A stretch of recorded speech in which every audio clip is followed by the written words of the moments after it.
Trauma. Hampir setiap orang pasti mempunyai trauma di dalam hidupnya. Namun mungkin hanya sebagian dari kita yang memiliki trauma sewaktu masa kecil. Ada banyak sekali trauma yang kita miliki. Mulai dari kejadian buruk yang menimpa kita, hingga masalah dalam suatu keluarga yang mengakibatkan mental menjadi terganggu. Trauma masa kecil bisa mempengaruhi berbagai aspek dalam kehidupan kita. Mulai dari cara kita berinteraksi dengan orang lain, hingga bagaimana cara kita merespon situasi sehari-hari. Trauma ini seringkali tersembunyi di balik perilaku kita, yang terlihat normal atau bahkan dalam kesuksesan kita. Tapi bagaimana kita bisa mengetahui apakah seseorang atau diri kita sendiri mungkin mengalami trauma masa kecil? Di video kali ini saya akan membahas beberapa tanda umum yang bisa menjadi petunjuk adanya trauma masa kecil. Di video ini saya akan membahas beberapa tanda umum yang bisa menjadi petunjuk adanya trauma masa kecil. Tonton video ini hingga akhir agar kamu paham beberapa tandanya. Selamat datang di Psikopedia, di mana kita bisa saling berbagi pengalaman hidup agar hidup kita bisa lebih bahagia dari hari ini. Sebelum kita lanjut ke dalam materinya, mari kita seruput kopi terlebih dahulu. Oke, let's go.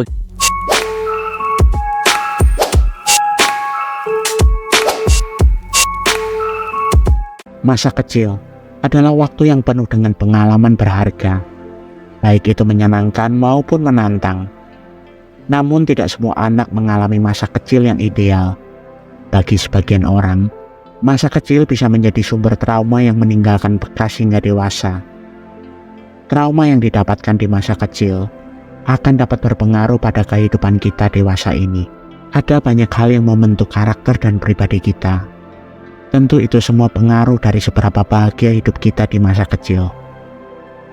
Seperti sebuah rumah yang kita bangun. Bila kita membangun pondasi rumah itu dengan baik, maka rumah yang kita tinggali akan bertahan lama dan kokoh dari terjangan badai.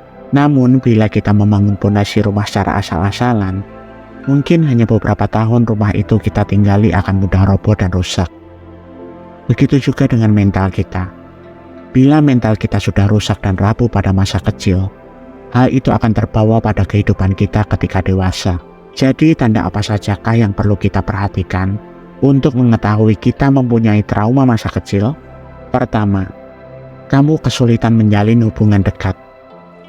Kesulitan menjalin hubungan dekat adalah salah satu tanda utama yang sering dialami oleh setiap orang yang mempunyai trauma masa kecil.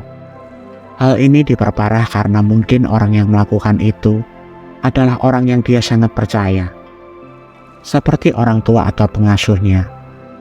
Kejadian ini dapat menyebabkan rasa tidak percaya yang mendalam terhadap orang lain.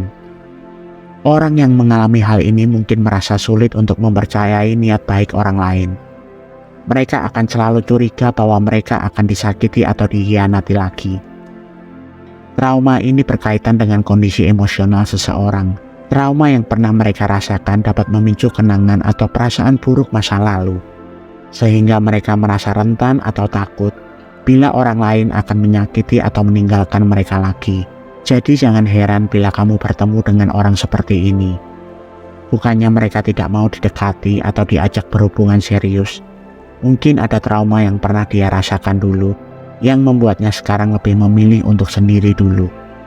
Kedua, mereka cenderung mempunyai masalah dengan emosinya.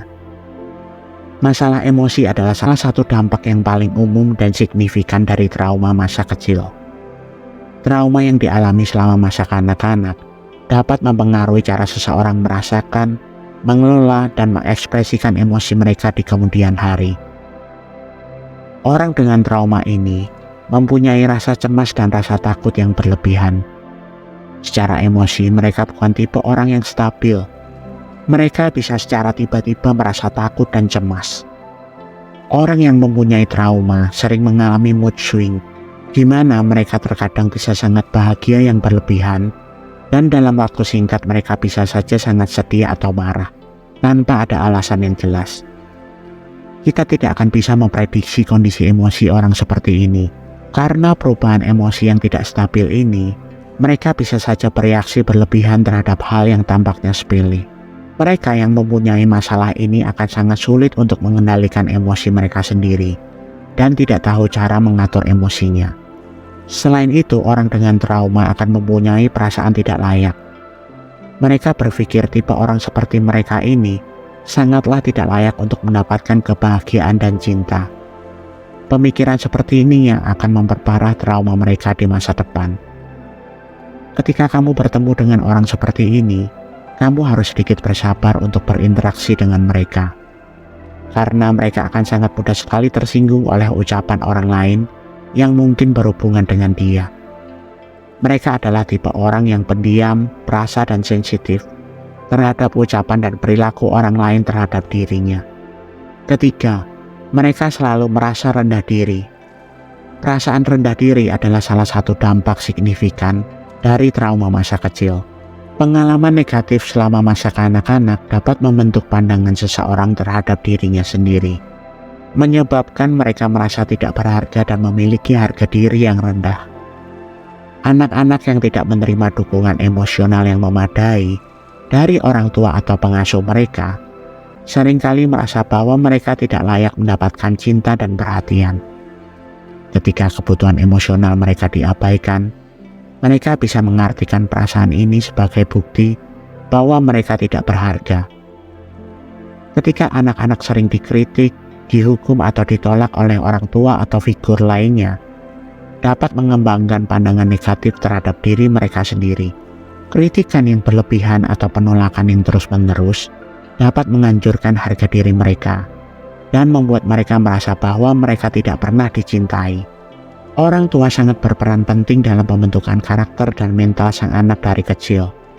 Maka dari itu, janganlah pernah untuk menjelekkan dan mengkritik anak secara berlebihan.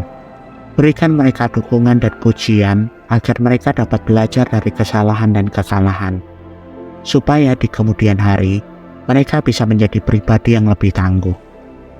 Keempat, perilaku yang merusak diri.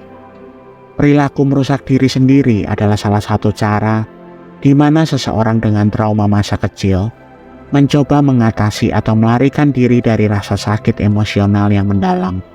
Perilaku ini seringkali merupakan bentuk ekspresi kesedihan mereka dan dapat memiliki konsekuensi serius bagi kesehatan fisik dan mental.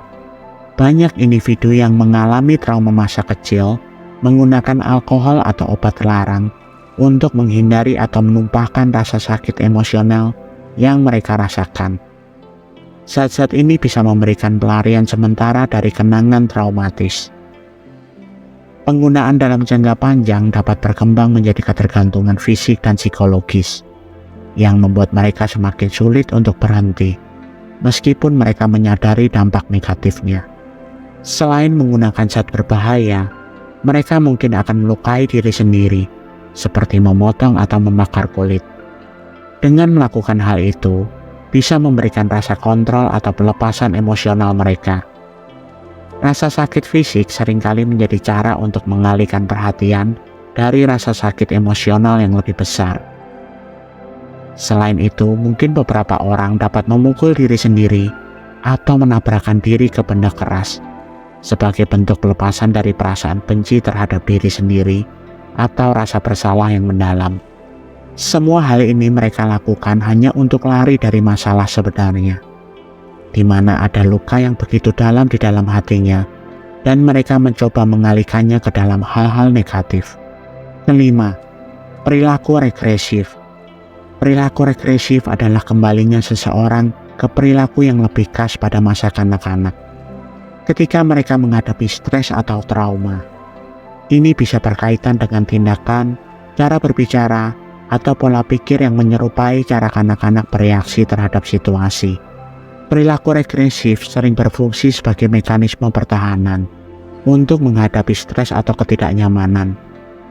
Hal ini memberikan rasa aman atau kenyamanan, karena perilaku ini mungkin terkait dengan rasa di mana individu merasa lebih aman atau dilindungi. Mereka mungkin akan berperilaku kekanak-kanakan, seperti merengek atau mengeluh ketika menghadapi suatu masalah dan situasi yang sulit. Hal ini mereka lakukan untuk menolak dalam mengambil tanggung jawab atau menghadapinya dengan cara yang tidak dewasa, seperti menunda-nunda atau bergantung pada orang lain untuk menyelesaikan masalah. Perilaku regresif adalah tanda bahwa seseorang sedang berusaha mengatasi rasa stres atau trauma dengan cara yang memberi mereka rasa aman. Meskipun mungkin memberikan kenyamanan sementara, penting untuk mengembangkan keterampilan dan strategi yang lebih sehat untuk menghadapi stres dan membangun kehidupan yang lebih stabil dan memuaskan. Itulah beberapa tanda jika seseorang mungkin mengalami trauma di masa kecil. Apakah kamu pernah mengalaminya juga? Terima kasih sudah mendengarkan video kali ini hingga akhir. Jika kalian ingin berbagi pengalaman hidup kalian, dan mungkin hanya sekedar berkeluh kesah tentang kehidupan, kalian bisa komen di bawah video ini. Dan saya akan dengan senang hati menjadi pendengar dan rumah bagi kalian yang membutuhkan seseorang untuk mensupport kalian.